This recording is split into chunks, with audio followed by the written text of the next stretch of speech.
संतोषी माँ की कथा। एक बुढ़िया थी और उसके 7 पुत्र थे। 6 कमाते थे, एक निकम्मा था। बुढ़िया माँ 4 पुत्रों की रसोई बनाती, भोजन कराती और पीछे से जो कुछ बचता था वह 7वें को दे देती थी। परंतु वह बेचारा बहुत ही भोला भाला था, मन में किसी प्रकार का भेदभाव नहीं रखता था। एक दिन अपनी घरवाली से बोला, देखो मेरी माता मुझ पर कितना प्यार करती है। वह बोली, क्यों नहीं, बहुत करती है। सबका जूठा और बचा हुआ खाना तुमको खिलाती है। वह बोला, ऐसा नहीं हो सकता, मेरी माँ मेरे साथ ऐसा नहीं कर सकती। फिर भी अगर तुम कहती हो तो मैं आँखों से जब तक यह ना देख लूँ तब तक मान भी नहीं सकता। घरवाली ने हंसकर कहा, तुम देख लोगे तब तो मानोगे। कुछ दिन बाद बड़ा त्योहार आया। घर में 7 प्रकार के भोजन और चूरमा के लड्डू बने। वह यह देखने के लिए कि क्या सच में माँ मेरे साथ कोई भेदभाव करती है, सिर दर्द का बहाना कर पतला कपड़ा सिर पर ओढ़कर रसोई घर में सो गया और कपड़े में से सब देखता रहा। 6 भाई आए, भोजन किया। उसने देखा माँ ने उनके लिए सुंदर सुंदर आसन बिछाए हैं। 7 प्रकार की रसोई परोसी। वह आग्रह करके जिमाती है। वह देखता रहा। 6 भाई भोजन करके उठे। तब माता ने उनकी जूठी थालियों में से लड्डुओं के टुकड़ों को उठाया और एक लड्डू बनाया। जूठन साफ कर बुढ़िया माँ ने पुकारा, उठो बेटा, 6 भाई भोजन कर गए, अब तू ही बाकी है, उठ ना, कब खाएगा। वह कहने लगा, माँ मुझे भोजन नहीं करना, मैं परदेश जा रहा हूँ। माता ने कहा, कल क्यों जा रहा है, आज ही चले जाना। वह बोला, हाँ हाँ माँ, आज ही जा रहा हूँ।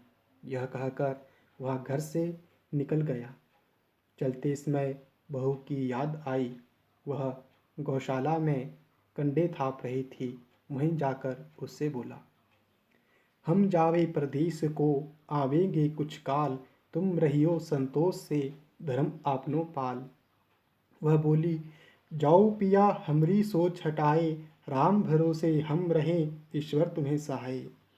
दऊ निशानी आपनी देखूं धरू में धीर, सुधी हमरी मति विसारियो, राखियो मन गंभीर। वह बोला, मेरे पास तो कुछ नहीं, यह अंगूठी है, सो ले और अपनी कुछ निशानी मुझे दे। वह बोली, मेरे पास क्या है, यह गोबर भरा हाथ। यह कहकर उसकी पीठ में गोबर के हाथ की थाप मार दी। वह चल दिया। चलते चलते दूर देश में पहुंचा। वहां पर एक साहूकार की दुकान थी। वहां जाकर कहने लगा, भाई मुझे नौकरी पर रख लो। साहूकार को ज़रूरत थी। बोला, रह जा। लड़के ने पूछा, तनख्वाह क्या दोगे। साहूकार ने कहा, काम देख कर ही दाम मिलेंगे। साहूकार की नौकरी मिली। वह सवेरे 7 बजे से रात तक नौकरी करने लगा। कुछ दिनों में दुकान का सारा लेन देन, हिसाब किताब, ग्राहकों को माल बेचना, सारा काम करने लगा। साहूकार के 7-8 नौकर थे। वे सब यह देख कर भुचंके से रह गए। वह बहुत होशियार बन गया। सेठ ने भी काम देखा और 3 महीने में ही उसे आधे मुनाफे का साझेदार बना लिया। वह 12 वर्ष में ही नामी सेठ बन गया और मालिक सारा कारोबार उस पर छोड़कर बाहर चला गया। अब बहू पर क्या बीतती है सो सुनो। सास ससुर उसे दुख देने लगे। सारी गृहस्थी का काम उससे करवाते, लकड़ी लेने जंगल में भेजते। इस बीच घर की रोटियों के आटे से जो भूसी निकलती उसकी रोटी बनाकर रख दी जाती और फूटे नारियल के खोपरे में पानी। इस तरह दिन बीतते रहे। एक दिन वह लकड़ी लेने जा रही थी कि रास्ते में बहुत सी स्त्रियां संतोषी माता का व्रत करती दिखाई दी। वह वहाँ खड़ी हो कथा सुनकर बोली, बहनों, यह तुम किस देवता का व्रत करती हो और इसके करने से क्या फल मिलता है? इस व्रत के करने की क्या विधि है? यदि तुम अपने व्रत का विधान मुझे समझाकर कहोगी तो मैं तुम्हारा एहसान मानूंगी। तब उनमें से एक स्त्री बोली, सुनो, यह संतोषी माँ का व्रत है। इसके करने से निर्धनता दरिद्रता का नाश होता है, लक्ष्मी आती है, मन की चिंताएं दूर होती है, घर में सुख होने से मन को प्रसन्नता और शांति मिलती है, निपुत्र को पुत्र मिलता है, अगर घर वाला बाहर गया हो तो जल्दी आ जाएं, कुंवारी कन्या को मनपसंद वर मिले, राजद्वारे में बहुत दिनों से मुकदमा चलता हो तो खत्म हो जाए, सब तरह सुख शांति हो, घर में धन जमा हो, पैसा जायदाद का लाभ हो, रोग दूर हो तथा और जो कुछ मन में कामना हो वे सब इस माँ की कृपा से पूरी हो जाएं। इसमें किसी प्रकार का संदेह नहीं है। वह पूछने लगी, यह व्रत कैसे किए, कैसे करें, यह भी बताओ तो बड़ी कृपा होगी। स्त्री कहने लगी, 100 का गुड़ चना लेना, इच्छा हो तो 5.25 का लेना या 11.25 का भी अपनी इच्छा अनुसार लेना, बिना किसी परेशानी के। श्रद्धा और प्रेम से जितना बन सके सवाय लेना, 1.25 से 5.25 तथा इससे भी ज़्यादा शक्ति और भक्ति अनुसार लें। हर शुक्रवार को एक समय निराहार रह कथा कहना और सुनना, इसके बीच क्रम टूटे नहीं, लगातार नियम पालन करना। सुनने वाला कोई न मिले तो घी का दीपक जला उसके आगे जल के पात्र को रख कथा कहना, परंतु नियम न टूटे। जब तक कार्य सिद्ध न हो नियम पालन करना और कार्य सिद्ध हो जाने पर ही व्रत का उद्यापन करना। 3 मास में माता फल पूरा करती है। यदि किसी के खोटे ग्रह हों तो भी माता 1 वर्ष में अवश्य कार्य को सिद्ध करती है। कार्य सिद्ध होने पर ही उद्यापन करना चाहिए, बीच में नहीं। उद्यापन में 2.5 सेर आटे का खाजा तथा इसी परिमाण से खीर तथा चने का साग करना। 8 लड़कों को भोजन कराना, जहाँ तक मिले देवर जेठ भाई बंधु कुटुंब के लड़के लेना, न मिले तो रिश्तेदारों और पड़ोसियों के लड़के बुलाना, उन्हें भी भोजन कराना, यथाशक्ति दक्षिणा दे माता का नियम पूरा करना। उस दिन घर में कोई खिटाई न खाएं। यह सुनकर बुढ़िया के लड़के की बहू चल दी। रास्ते में लकड़ी के बोझ को बेच दिया और उन पैसों से गुड़ चना ले माता के व्रत की तैयारी कर आगे चली और सामने मंदिर देख पूछने लगी, यह मंदिर किसका है? सबने कहा, संतोषी माता का मंदिर है। यह सुन माता के मंदिर में जा माता के चरणों में लौटने लगी। दीन होकर विनती करने लगी, माँ, मैं निप्ट मूर्ख हूँ, व्रत के नियम कुछ नहीं जानती, मैं बहुत दुखी हूँ। हे माता जगजननी, मेरा दुख दूर कर, मैं तेरी शरण में हूँ। माता को दया आई। एक शुक्रवार बीता कि दूसरे शुक्रवार को ही इसके पति का पत्र आया और तीसरे को उसका भेजा हुआ पैसा भी आ पहुँचा। यह देख जेठानी मुँह सिकोड़ने लगी, इतने दिनों में पैसा आया, इसमें क्या बड़ाई है? लड़के ताने देने लगे। काकी के पास अब पत्र आने लगे, रुपया आने लगा। अब तो काकी की खातिर बढ़ेगी, अब तो काकी बुलाने से भी नहीं बोलेगी। बेचारी सरलता से कहती, भैया पत्र आवे रुपया आवे तो सबके लिए अच्छा है। ऐसा कहकर आंखों में आंसू भरकर संतोषी माता के मंदिर में आ मातेश्वरी के चरणों में गिरकर रोने लगी। माँ, मैंने तुमसे पैसा नहीं मांगा, मुझे पैसे से क्या काम, मुझे तो अपने सुहाग से काम है। मैं तो अपने स्वामी के दर्शन और सेवा मांगती हूँ। तब माता ने प्रसन्न होकर कहा, जा बेटी, तेरा स्वामी आएगा। यह सुन खुशी से बावली हो घर में जा काम करने लगी। अब संतोषी माँ विचार करने लगी, इस भोली पुत्री को मैंने कह तो दिया कि तेरा पति आएगा, पर आएगा कहाँ से? वह तो सपने में भी इसे याद नहीं करता। उसे याद दिलाने मुझे जाना पड़ेगा। इस तरह माता बुढ़िया के बेटे के पास जा स्वप्न में प्रकट हो कहने लगी, साहूकार के बेटे सोता है या जागता है? वह बोला, माता सोता भी नहीं जागता भी नहीं हूँ, बीच में ही हो, कहो क्या आज्ञा है? माँ कहने लगी, तेरा घर बार कुछ है या नहीं? वह बोला, मेरा सब कुछ है माता, माँ बाप भाई बहन बहू क्या कमी है? माँ बोली, भोले पुत्र, तेरी स्त्री घोर कष्ट उठा रही है, माँ बाप उसे दुख दे रहे हैं, वह तेरे लिए तरस रही है, तू उसकी सुधि ले। वह बोला, हाँ माता, यह तो मुझे मालूम है, परंतु मैं जाऊँ तो जाऊँ कैसे? परदेश की बात है, लेन देन का कोई हिसाब नहीं, कोई जाने का रास्ता नज़र नहीं आता, कैसे चला जाऊँ?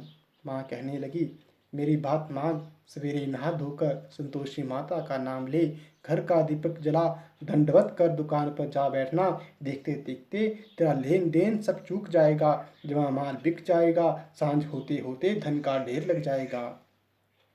जब सवेरे बहुत जल्दी उठ उसने लोगों से अपने सपने की बात कही तो वे सब उसकी बात अनसुनी कर दिल लगी उड़ाने लगी। कहीं सपने भी सच होते हैं? एक बूढ़ा बोला, देख भाई, मेरी बात मान, इस प्रकार साथ झूठ करने के बदले देवता ने जैसा कहा है वैसा ही करने में तेरा क्या जाता है? वह बूढ़े की बात मान स्नान कर संतोषी माँ को दंडवत कर घी का दीपक जला दुकान पर जा बैठा। थोड़ी देर में क्या देखता है कि देने वाले रुपया लाए, लेने वाले हिसाब ले गए। कोठे से भरे सामानों के खरीदार नगद दाम में सौदा करने लगे। शाम तक धन का ढेर लग गया। माता का चमत्कार देख प्रसन्न हो मन में माता का नाम ले घर ले जाने के वास्ते गहना कपड़ा खरीदने लगा और वहाँ के काम से निपट वह घर को रवाना हुआ।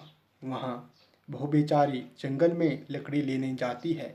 लौटते वक्त माँ के मंदिर पर विश्राम करती है। वह तो उसका रोजाना रुकने का स्थान था। दूर से धूल उड़ती देख वह माता से पूछती है, हे माता, यह धूल कैसी उड़ रही है? माँ कहती है, हे पुत्री, तेरा पति आ रहा है, अब तू ऐसा कर, लकड़ियों के 3 बोझ बना ला, एक नदी किनारे रख, दूसरा मेरे मंदिर पर और तीसरा अपने सिर पर रख। तेरे पति को लकड़ी का गट्ठा देखकर मोह पैदा होगा, वह वहाँ रुकेगा, नाश्ता पानी बना खाकर माँ से मिलने जाएगा। तब तू लकड़ियों का बोझ उठाकर घर जाना और बीच चौक में गट्ठा डालकर 3 आवाज़ें जोर से लगाना, लो सासू जी, लकड़ियों का गट्ठा लो, भूसी की रोटी दो और नारियल के खोपरे में पानी दो, आज मेहमान कौन आया है? माँ की बात सुन बहू बहुत अच्छा माता कहकर प्रसन्न हो लकड़ियों के 3 गट्ठे ले आई। एक नदी तट पर, एक माता के मंदिर पर। इतने में ही एक मुसाफिर आ पहुंचा। सूखी लकड़ी देख उसकी इच्छा हुई कि अब यहीं विश्राम करे और भोजन बना खाकर गांव जाए। इस प्रकार भोजन बनाया, विश्राम किया और गांव को चल दिया। सबसे प्रेम से मिला। उसी समय बहू सिर पर लकड़ी का गट्ठा लिए आती है। लकड़ी का भारी बोझ आंगन में डाल जोर से 3 आवाज़ देती है, लो सासू जी, लकड़ी का गट्ठा लो, भूसे की रोटी दो, नारियल के खोपरे में पानी दो, आज मेहमान कौन आया है? यह सुनकर सास बाहर आ अपने दिए हुए कष्टों को बुलाते हुए कहती है, बहू ऐसा क्यों कहती है? तेरा मालिक ही तो आया है, आ बैठ, मीठा भात खा, भोजन कर, कपड़े गहने पहन। इतने में आवाज़ सुन उसका स्वामी बाहर आता है और अंगूठी देख व्याकुल हो माँ से पूछता है, माँ यह कौन है? माँ कहती है, बेटा यह तेरी बहू है। आज 12 वर्ष हो गए, तू जब से गया है तब से सारे गांव में जानवर की तरह भटकती फिरती है। काम काज घर का कुछ नहीं करती, 4 समय का आकर खाती है। अब तुझे देखकर भूसे की रोटी और नारियल के खोपरे में पानी मांगती है। वह लज्जित हो बोला, ठीक है माँ, मैंने इसे भी देखा है और तुम्हें भी देखा है। अब मुझे दूसरे घर की चाबी दो तो उसमें रहूं। तब माँ बोली, ठीक है बेटा, तेरी जैसी मर्जी कहकर चाबी का गुच्छा पटक दिया। उसने चाबी ले दूसरे कमरे में जो तीसरी मंजिल के ऊपर था खोलकर सारा सामान जमाया। एक दिन में ही वह राजा के महल जैसा ठाठ बाट बन गया। अब क्या था, वे दोनों सुखपूर्वक रहने लगे। इतने में अगला शुक्रवार आया। बहू ने अपने पति से कहा, मुझे माता का उद्यापन करना है। पति बोला, बहुत अच्छा, खुशी से करो। वह तुरंत ही उद्यापन की तैयारी करने लगा। जेठ के लड़कों को भोजन के लिए कहने गए। उसने मंजूर किया, परंतु पीछे जेठानी अपने बच्चों को सिखाती है, देखो रे, भोजन के समय सब लोग खटाई मांगना, जिससे उसका उद्यापन पूरा ना हो। लड़के जिमने आए, खीर पेट भरकर खाई, परंतु याद आते ही कहने लगे, हम कुछ खटाई दो, खीर खाना हमें अच्छा नहीं लगता, देखकर अरुचि होती है। बहू कहने लगी, खटाई किसी को नहीं दी जाएगी, यह तो संतोषी माता का प्रसाद है। लड़के तुरंत उठ खड़े हुए, बोले, पैसा लाओ। बोली, बहू कुछ जानती नहीं, तो उन्हें पैसे दे दिए। लड़के उसी समय जा करके इमली ला खाने लगे। यह देखकर बहू पर माता जी ने कोप किया।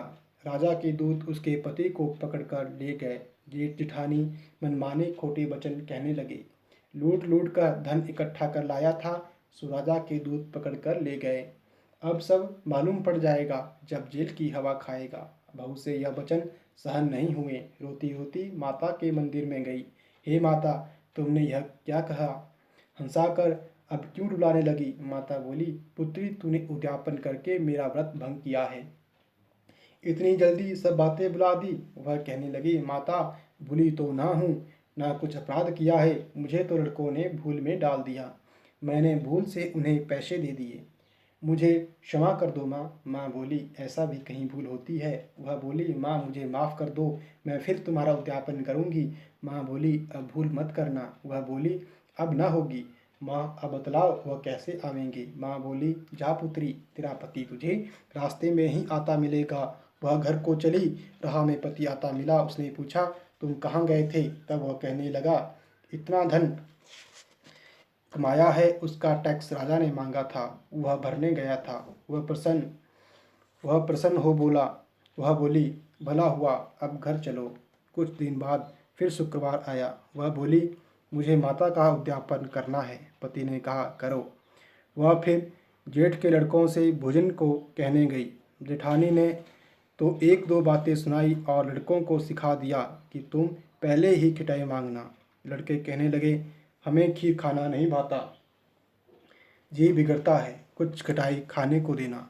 वह बोली, खटाई खाने को नहीं मिलेगी, आना हो तो आओ। वह ब्राह्मणों के लड़के ला भोजन कराने लगी। यथाशक्ति दक्षिणा की जगह एक एक फल उन्हें दिया। इससे संतोषी माता प्रसन्न हुई। माता की कृपा होते ही 9वें मास उसको चंद्रमा के समान सुंदर पुत्र प्राप्त हुआ। पुत्र को लेकर प्रतिदिन माता जी के मंदिर में जाने लगी। माँ ने सोचा कि यह रोज आती है, आज क्यों ना मैं ही इसके घर चलूं, इसका आसरा देखूं तो सही।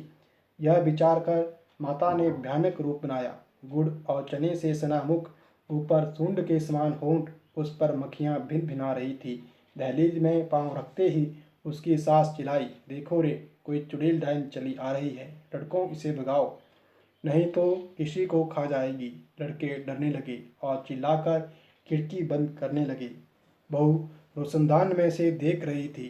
प्रसन्नता से पगली होकर चिल्लाने लगी, आज मेरी माता जी मेरे घर आई है, यह कहकर बच्चे को दूध पिलाने से हटाती है। इतने में सास का क्रोध फूट पड़ा। बोली, रांड इसे देखकर कैसी उतावली हुई है जो बच्चे को पटक दिया।